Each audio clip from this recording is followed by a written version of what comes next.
নমস্কার। কটা রাত কাটিয়েছো জেগে স্বপ্নের মিথ্যে আবেগে।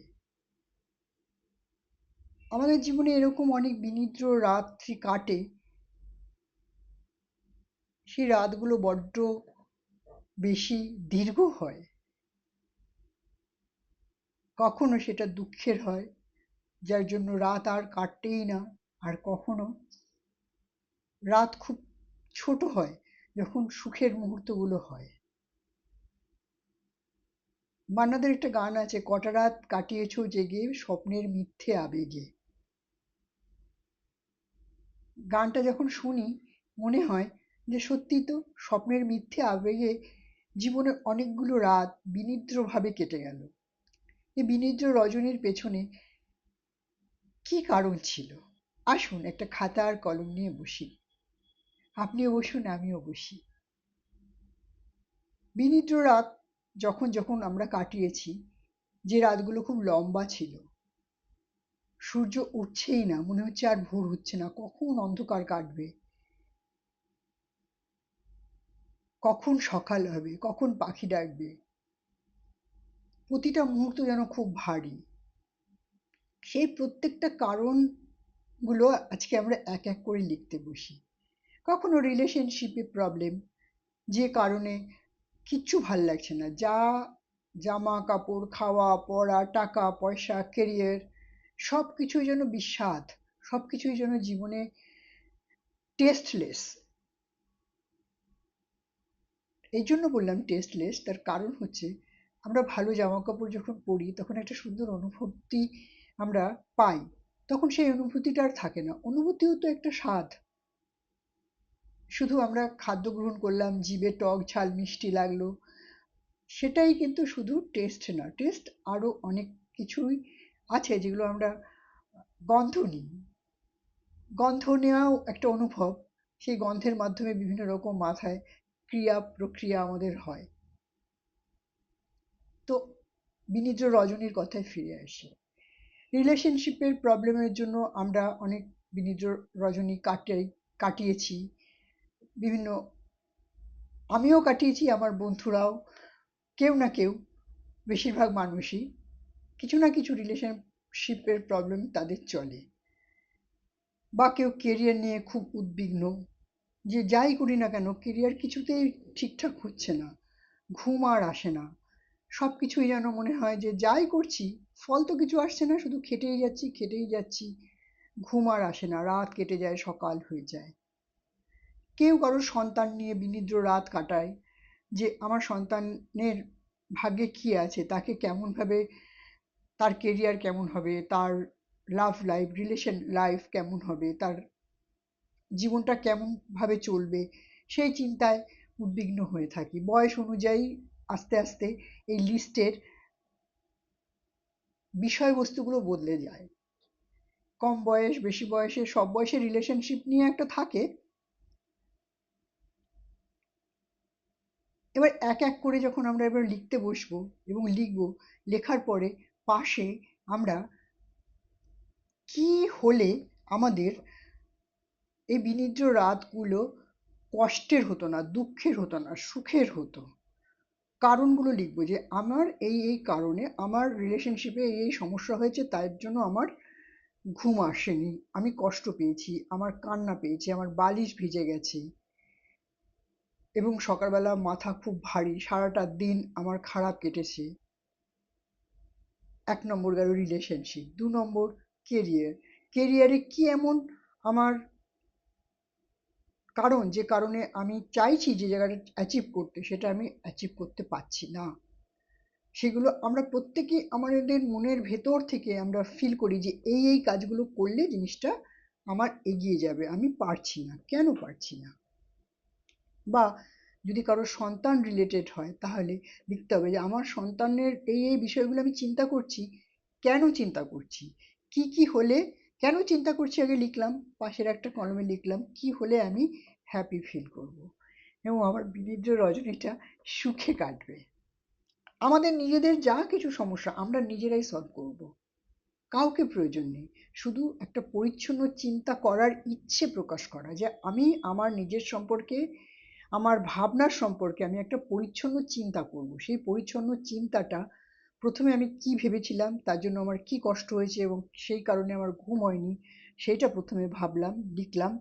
তারপরে তার পেছনে কারণগুলো লিখলাম যে এই কারণে আমার কষ্ট হয়েছিল। আমার রিলেশনশিপে আমাকে দুটো কটু কথা বলেছে, বা আমাকে চিট করেছে, বা আমি একটা কিছু চেয়েছিলাম দেয়নি, বা ক্রমাগত তার থেকে খারাপ ব্যবহার পাওয়া যাচ্ছে। লিখলাম। লেখার পরে পাশে আমি লিখব যে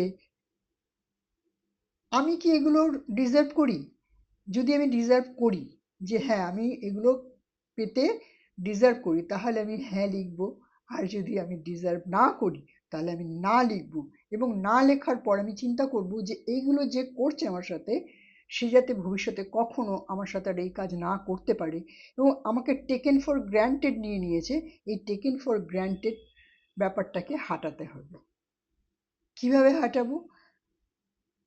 তার অনেক রকম উপায় আছে। প্রত্যেকটা মানুষের জীবনে আলাদা আলাদা তার স্কোপ থাকবে। সেই স্কোপ অনুযায়ী সেই মানুষটির যে কর্মের সাথে আমি যুক্ত, সেই কর্মগুলো থেকে চেষ্টা করব আস্তে আস্তে করে, একদিনে নয়, ডিটাচ করার।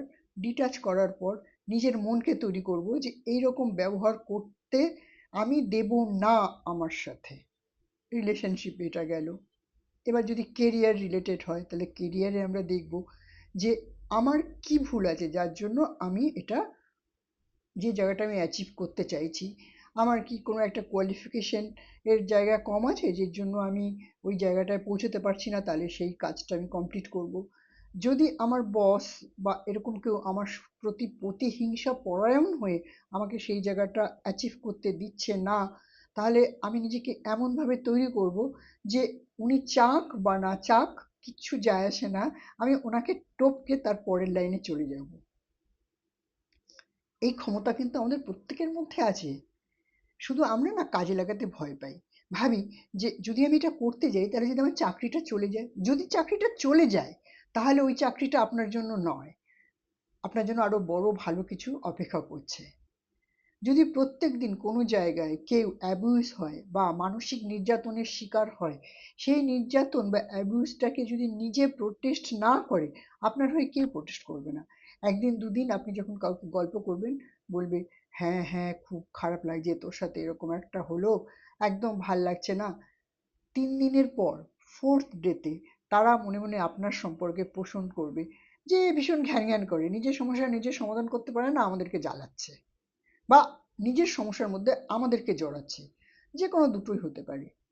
তো এই ধরনের সিচুয়েশনগুলোকেও আপনি আপনার নিজের ঊর্জা দিয়ে, নিজের বুদ্ধি দিয়ে, নিজের ক্ষমতা দিয়ে, আমাদের প্রত্যেকেরই একটা মানসিক ক্ষমতা আছে যে আমি যদি চাই কোনো নির্দিষ্ট মানুষ সে আমার সাথে কখনই খারাপ ব্যবহার করার কোনো একটা সামান্য সুযোগও পাবে না, সেটা আপনি পারবেন করতে। আগে মনে এই বিশ্বাসটা আনতে হবে যে আমি পারবো।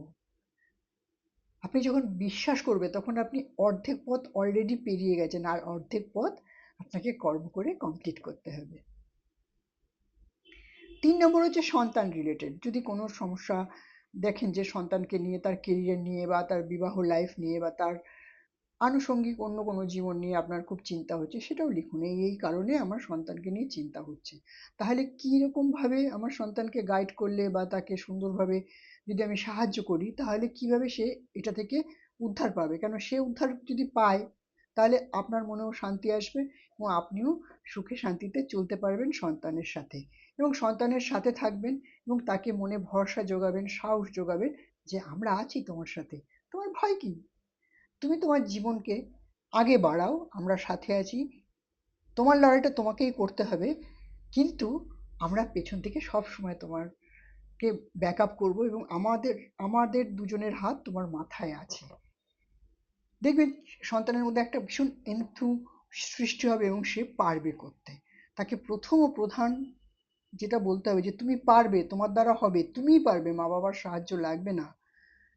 এতে যখন সে পেরে উঠবে, আপনারও মানসিক শান্তি আসবে এবং আপনিও আস্তে আস্তে বিনিদ্র রাত থেকে, বিনিদ্র রাতে যে কষ্ট ছিল সেই কষ্টটা গায়েব হয়ে যাবে এবং সুন্দরভাবে আপনার জীবনটাও এগিয়ে যাবে। তো ৩টে সমস্যা মোটামুটি আমরা জেনারেল লাইফে দেখতে পাই, এই তিনটে সমস্যাকে আমরা এইভাবে সমাধান করার চেষ্টা করতে পারি। আবারও বলছি, যদি আপনি বিশ্বাস করেন তাহলে আপনি হাফ আপনার সেই কর্মটা হয়ে গেছে, বাদ বাকিটা আপনাকে কর্ম করে দেখুন কতটা এগিয়ে গেলেন। 50% নাম্বার অলরেডি আপনি পেয়ে গেলেন শুধু বিশ্বাসের জন্য। আর বাদ বাকিটা মানে বিশ্বাস কত বড় একটা জিনিস নিশ্চয়ই বুঝতে পারছেন। তাহলে আমরা আজকে এখানেই বিদায় নিই। আবার অন্য একটা ভিডিওতে আপনাদের সাথে আমার দেখা হবে। সবাই নিজের পরিবার নিয়ে, লাভ লাইফ নিয়ে বা কর্মজগতে সবাই হ্যাপি থাকুক, এটাই আমার প্রার্থনা পরমপিতার কাছে। নমস্কার।